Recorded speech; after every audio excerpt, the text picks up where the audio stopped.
Tanya, thank you everyone. So also welcome from my side to this opening of the Green Fuel Center. It's really my pleasure to have also followed all these talks showing the importance of having green fuels. And what I want to do is, following Volker Sieber's presentation of the center with all the current members and the future members, and the big picture that he has given us, I want to give a few more details, some more the research highlights as examples of what we are already doing and what we intend to do more broadly in the future. So, and I'll try to keep it short, and thankfully many of the speakers before have given this detailed information already, so I can jump straight into the examples. And in principle, making a fuel from CO2 and renewable energy or biomass will start with a catalyst. And one of our core motivations is also to have catalysts that are renewable, that are green. And that's why I will start with an example of the work from the chair of Volker Sieber, who is combining biotechnology and chemistry for making a green fuel. And the motivation here, and I think it has been said a lot already today, and it's really central, we need atom efficiency so that we get as much fuel as possible from a given input in feed material, biomass or CO2. And we need energy efficiency so that we have as low as possible cost for a given process. And this, in his group, is best done, or most promisingly done, with a biocatalytic process, meaning using the enzymes, which have, of course, high efficiency and are scalable, which is a great advantage that other catalysts have as well. But the real advantage, and at least in my view, is the selectivity of these enzymes, meaning we can really target reactions and reaction cascades that lead to very high purity products. And that's really important to limit or cut the cost and losses in the downstream process of purification and workup of these fuels. And to reach that, of course, it's not so straightforward because enzymes are not doing fuels that we can use for aviation or for internal combustion engines directly, meaning the group of Volker Sieber is doing enzyme engineering, and that is relying on the concept of directed evolution, so recent Nobel Prize winning concept. And at the Green Fuel Center's Technology Lab, we have this robotic platform, and this is used to produce thousands of different enzymes and to screen these enzymes directly for different reactions, for different products, and then evolve them further toward the properties that we want. And one of the key target is, of course, to have this conversion of heterogeneous biomass utilization. And very important is the integration, as said before, of hydrogen, CO2, or biomethanol into biomass to make a fuel. So this combined approach, which is very advantageous when using the enzymes. And this is ongoing projects within the Green Fuel Centers with funding already from Germany with fundamental and applied sources. And it's also happening in parallel in the group of Bastian Blombach with a microbial strategy. So not looking at the whole cells, but using the similar type of catalysis, so similar type of enzymes as Volker Sieber, but now having the full living environment of the microorganism to run this fermentation.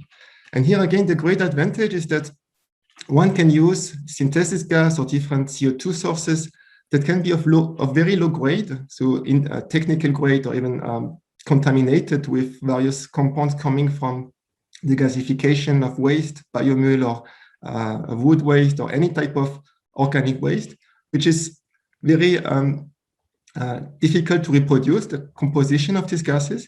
But the advantage of having the fermentation to have the microorganism that can be adapted to this composition and make these fuels is really opening up again the cutting of the cost in terms of not purifying the starting material, not having to purify extensively the resulting fuels.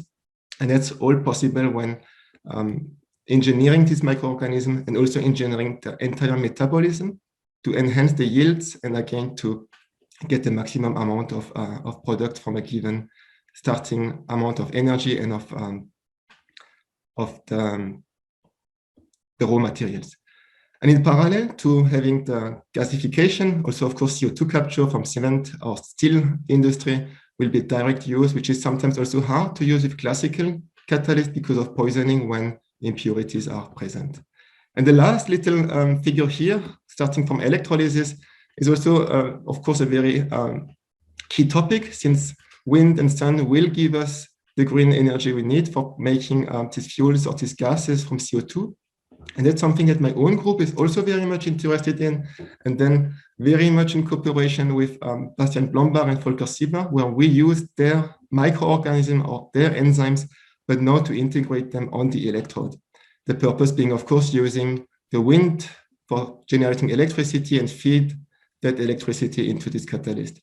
And the challenge is again the same, or the objective is the same, which is energy efficiency, not of catalysis now, because that has been optimized before.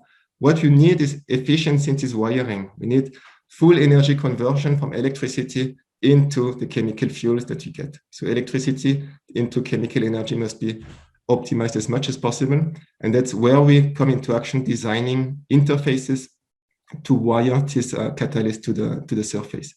And our targets, of course, are scalability. So both on the catalyst side, but also the electrode material, the matrices for immobilization.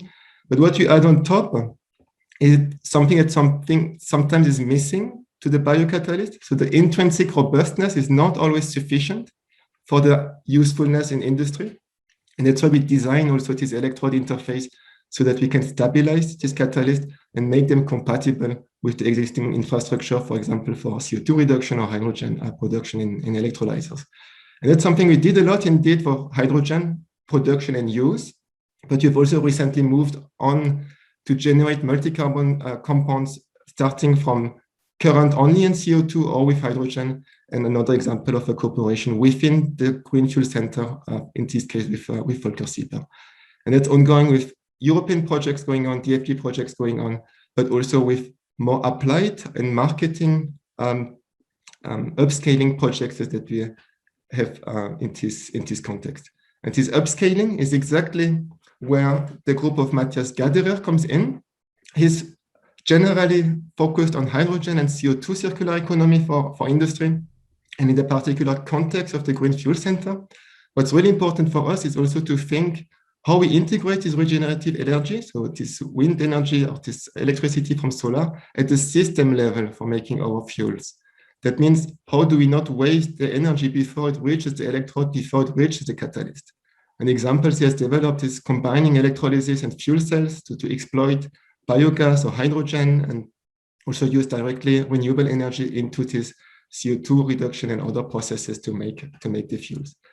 A similar idea, or a parallel idea, is to couple biomass combustion. So we make, or when CO2 is produced from electricity generation by burning biomass, we can reuse the CO2, but also think of the heat that is produced in these processes and how this can be coupled in P2X process to have a fully integrated system, again, aiming for maximized yields, to cut down cost, and to aim for economically viable fuel production.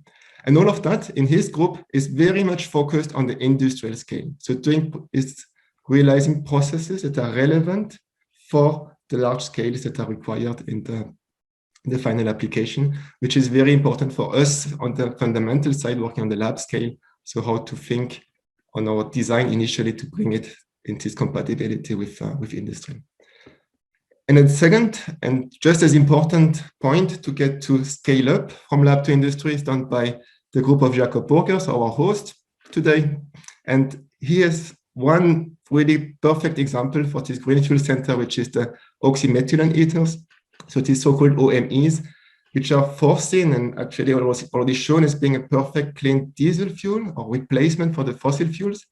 And it is completely made from renewable sources. So in this particular example, biomethanol that can be made from the Bastian Blombach group or from bioelectrocatalytic pathway within the Green Fuel Center can then be further converted into these OMEs. And what Professor Burger did, what Jakob did, is build up a pilot plant, and that's the very first in Europe that is able to produce at the ton scale per year, so multi-ton scales per year at the campus Straubing, these OMEs.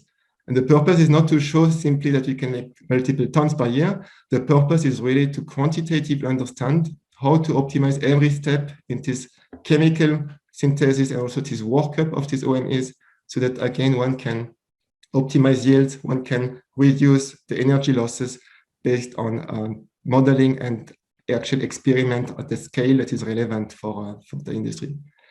And this development, this scale up of the product, leading us to having a fuel that is in principle ready to be applied, also needs further considerations. And these are considerations made by the group of Magnus Frohling. So he's looking at the sustainability and life cycle assessment of such a fuel production.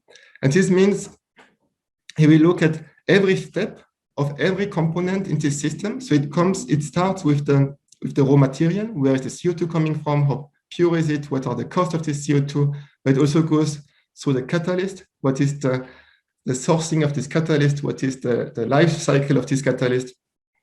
And also it's very important to think about the fuel itself. What happens when we have accidental fuel losses? What are the consequences if we have a fuel that is now biodegradable compared to a fuel that is a classical fossil fuel?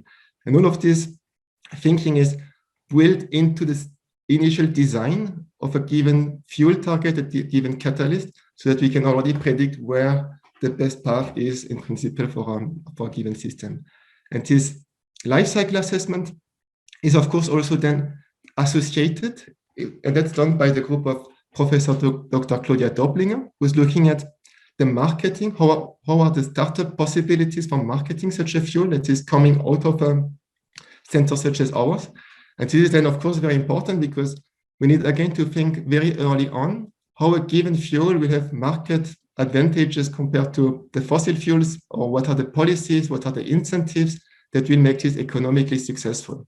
And the big questions of course are, how will such a startup manage to innovate and survive, or even more importantly, how to thrive in a context where we have this massive fossil fuel industry that is in place?